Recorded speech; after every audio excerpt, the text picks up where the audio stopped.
বাণী বন্দনায় মাতল বহরামপুর, বেলডাঙ্গা, হরিহরপাড়া। সরস্বতী পূজায় উৎসবের আবহ গ্রামবাংলায়। বাণী আরাধনায় উৎসবের রঙে রঙিন হয়ে উঠল মুর্শিদাবাদের বহরামপুর, বেলডাঙ্গা ও হরিহরপাড়া ব্লকের একাধিক গ্রাম। শুক্রবার সকাল থেকে সন্ধ্যা পর্যন্ত মা সরস্বতীর আরাধনায় মেতে উঠেছিলেন কাদামাটি, শ্রীরামপুর, পাঁচবেড়িয়া, লালনগর, শাহাপুর উত্তর ও দক্ষিণ, ভজলামপুর, জামালপুর, খিদিরপুর কলোনিসহ বিস্তীর্ণ এলাকার মানুষজন। মায়ের পায়ের কচিকাঁচা শিশু থেকে শুরু করে আবাল বৃদ্ধ বনিতা ৮ থেকে ৮০ সকলেই এদিন বিদ্যা ও বুদ্ধির কামনায় মায়ের চরণে অঞ্জলি প্রদান করেন। হাতে ফুল, মুখে প্রার্থনা আর চোখে বিশ্বাস। এই দৃশ্য যেন এক কথায় গ্রাম বাংলার চিরাচরিত সংস্কৃতির প্রতিচ্ছবি হয়ে উঠেছিল।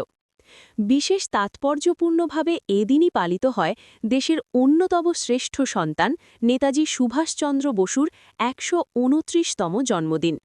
একাধিক পুজো মণ্ডপ ও ক্লাবের উদ্যোগে নেতাজির প্রতিকৃতিতে মাল্যদান, শ্রদ্ধাঞ্জলি ও আলোচনা সভার মধ্য দিয়ে এই দিনটি উদযাপন করা হয়। সরস্বতী পূজার পাশাপাশি নেতাজির আদর্শ ও দেশপ্রেমের বার্তা নতুন প্রজন্মের কাছে তুলে ধরাই ছিল উদ্যোক্তাদের মূল উদ্দেশ্য। এন নিউজ লাইভের মুখোমুখি হয়ে এক পুজো কমিটির কর্মধার জানান, সরস্বতী পূজা কেবল ধর্মীয় অনুষ্ঠান নয়, এটি শিক্ষার সঙ্গে সংস্কৃতির মিলনমেলা। পাশাপাশি নেতাজির জন্মদিন পালন করে আমরা যুব সমাজকে তার আদর্শে উদ্বুদ্ধ করতে চাই। এদিন প্রতিটি মণ্ডপেই সরস্বতী পূজার পাশাপাশি শিবের আরাধনাও লক্ষ্য করা যায়, যা স্থানীয় সংস্কৃতির এক অনন্য দৃষ্টান্ত। সন্ধ্যা নামতেই শুরু হয় বর্ণাঢ্য সাংস্কৃতিক অনুষ্ঠান। নাচ, গান, কুইজ প্রতিযোগিতা, অঙ্কন প্রতিযোগিতা, ডান্স প্রোগ্রাম, বাউল গান ও লোকনৃত্যের মাধ্যমে মণ্ডপ চত্বর হয়ে ওঠে উৎসবের প্রাণকেন্দ্র। শিশুদের অংশগ্রহণ ছিল চোখে পড়ার মতো। পড়াশোনার ফাঁকে এই ধরনের প্রতিযোগিতা ও সাংস্কৃতিক অনুষ্ঠানের মাধ্যমে তাদের মানসিক বিকাশের দিকেও বিশেষ নজর দেওয়া হয়েছে বলে জানান উদ্যোক্তারা। পুজো কমিটির পক্ষ থেকে আরও জানানো হয়েছে, রবিবার এই উপলক্ষে আয়োজন করা হয়েছে বিশেষ মেলার। সেখানে থাকছে নানান ধরনের দোকান, খেলনা, খাবারের স্টল ও বিনোদনের ব্যবস্থা। ফলে সপ্তাহান্তে উৎসবের আমেজ আরও বাড়বে বলেই মনে করছেন স্থানীয় বাসিন্দারা। সব মিলিয়ে সরস্বতী পূজা ও নেতাজি জন্মজয়ন্তী উপলক্ষে বহরামপুর, বেলডাঙ্গা ও হরিহরপাড়া ব্লকের গ্রামগুলোতে যে সামাজিক ও সাংস্কৃতিক মিলনমেলা তৈরি হয়েছে তা নিঃসন্দেহে প্রশংসার দাবিদার।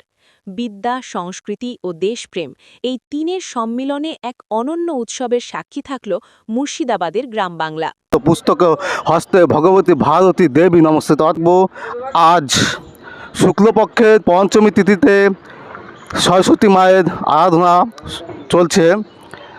তার কারণ আপনারা জানেন যে আমাদের যত জ্ঞান বুদ্ধি সব কিছুরই মায়ের আশীর্বাদ। তাই বলা হয়, ওং জয় জয় দেবী চরাচর সারে কুচযুগ শোভিত মুক্তাহারে বিনারঞ্জিত পুস্তক হস্তে ভগবতী ভারতী দেবী নমস্তে। নমো ভদ্রকালে নমো বেদ বেদান্ত বিদ্যাস্ত নেব্য এবচ এসো স্বচন্দ্র সরস্বতী নমস্তুতে। আমি পেয়ে গেছি ক্লাবের সদস্য এক দাদাকে। আচ্ছা দাদা, এই যে মায়ের যে অবয়ব মূর্তি শিল্পী রং টানের সুন্দরভাবে ফুটে উঠেছে, কোন ভাবনা চিন্তা থেকে আপনাদের এবছর থিমের? বিষয়টা হচ্ছে পাঁচবেড়িয়া তরুণ সংঘ প্রতি বছর এটা দীর্ঘদিনের, যখন আমার এটা মোটামুটি 89 সাল থেকে আমাদের এই সরস্বতী পুজোটা এখানে হয়ে আসে ধুমধামের সঙ্গে। তার সঙ্গে আমাদের এখানে শিব পুজো হয় পাশের মন্দিরে, এবং এলাকায় খুব একটা জমজমাট পরিবেশ হয়। এবং আমাদের ক্লাবে পাঁচবেড়িয়া তরুণ সংঘ বিভিন্ন সাংস্কৃতিক অনুষ্ঠান হয়। আজকেও আছে 7টার সময়, আগামীকাল বাউল আছে, তারপর দিন চড়ক আছে, এগুলো বিভিন্ন অনুষ্ঠান হয়।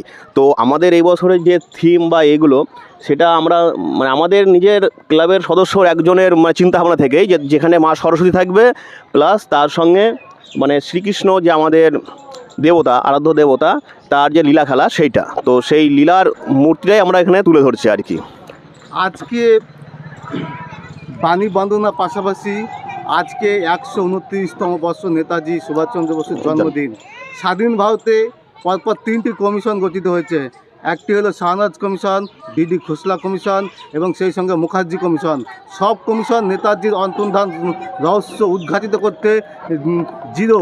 আপনি কি একজন স্বাধীন ভারতের নাগরিক হিসাবে নেতাজির অন্তর্ধান রহস্য কিভাবে হলো জানতে চান?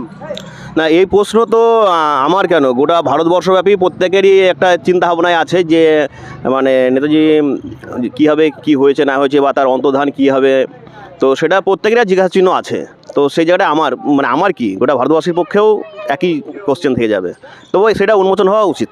সেকালের সরস্বতী পুজো আর একালের সরস্বতী পুজোর মধ্যে কোনো পার্থক্য দেখতে পাচ্ছেন? না, সেই কালের সরস্বতী পুজোগুলো হতো অ্যাকচুয়ালি সব কিছু অর্থনীতির উপর নির্ভর করে। তো দেশ যত উন্নত হচ্ছে তার একটা চিরাচরিত আচরণ সবগুলোই একটা মানে উন্নত ধরনের হয়ে আসছে। তবে সব কিছুতেই ভক্তি থাকবেই, ভক্তি ভালোবাসা এগুলো একটা থাকবেই। কথিত আছে যে সরস্বতী পুজোর আগের দিন কুল খেলে বিদ্যা বুদ্ধি সব লাটে চলে যায়, এ বিষয়ে আপনার কি ধারণা বা কি মতামত? সব কিছুই বিশ্বাস। তো যেটা আগামী দিনেও হয়ে আসতো যে কুল খেলে যেটা এটা একটা আমি মনে করি সেরকম কোনো ব্যাপার না। তবে যেহেতু বিশ্বাস, আমরা হিন্দু ধর্মের মানুষ, যেটা মানুষজন সবাই বিশ্বাস করে আছে সেই অনুযায়ী আমার মনে হয় যেটা রীতিটা মেনে চলা উচিত। তবে আমি অতটা শাস্ত্র জ্ঞান জানি না, তো এর মধ্যে কী আছে না আছে। আপনার নাম? আমার নাম প্রসেনজিৎ মণ্ডল, ক্লাব সেক্রেটারি। প্রসেনজিৎ দাস বক্তব্য আপনারা শুনলেন। এখানে যিনি শিল্পী রয়েছেন বাঁকা রায় দাস মহাশয়, সূত্রধর, গ্রাম মৌলা, থানা বেলডাঙ্গা, মুর্শিদাবাদ।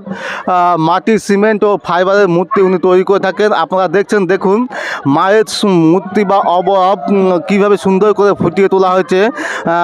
ওং জয় জয় দেবী চরাচর সারে কুচদিগ শোভিত মুক্তাহারে বীণা রঞ্জিত পুস্তক হস্তে ভগবতী ভারতী দেবী নমস্তে। আমি পেয়ে গেছি দেখুন সন্ন্যাসীদের দেখুন কি করে আসছে সন্ন্যাসীরা।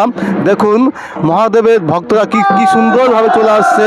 দেখুন আজ শুক্লপক্ষের বসন্ত পঞ্চমী, সেই সঙ্গে অনেক জায়গায় রীতি অনুযায়ী মহাদেবের অর্থাৎ শিবের পুজো করা হয়। ইতিমধ্যেই ভক্তরা চলেছেন।